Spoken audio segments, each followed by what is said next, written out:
আসসালামু আলাইকুম। আমি এখন আপনাদেরকে দেখাবো হলো আমাদের থেকে সার্ভার এবং অ্যাপস নিলে কি পরিমাণ দ্রুত রিচার্জ হয় সেটা আপনাদেরকে লাইভ আমি দেখাবো।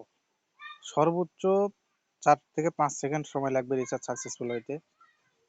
আপনার মোবাইলে এসএমএস আসতে হয়তো একটু লেট হতে পারে, 15-20 সেকেন্ড লাগতে পারে, কিন্তু রিচার্জ আমাদের এখান থেকে সর্বোচ্চ 5 সেকেন্ডের ভিতরে চলে যাবে। দেখেন আমি লাইভ প্রুফ দেখাই।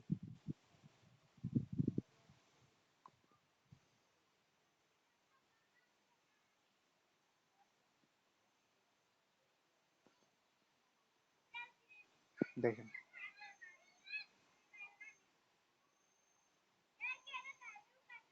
এখান থেকে সাবমিট হয়েছে। আমি হিস্টোরিতে চেক দিই, প্রসেসিং। আচ্ছা, দেখেন আমার এসএমএসটা আসতে যেটুকু সময়, এর বাইরে কোনো সময় লাগবে না। দেখেন এসএমএস চলে আসছে, বলতে বলতে এসএমএস চলে আসছে। এত দ্রুত আমাদের রিচার্জ গুলো হয়। দেখেন এই যে এসএমএস চলে আসছে। আশা করা যায় বুঝতে পারছেন। তো যারা সার্ভার নিতে চাচ্ছেন দ্রুত যোগাযোগ করে আমাদের থেকে সার্ভার নিন, একদম ফাস্ট। আশা করি সকলে বুঝতে পারছেন। আসসালামু আলাইকুম।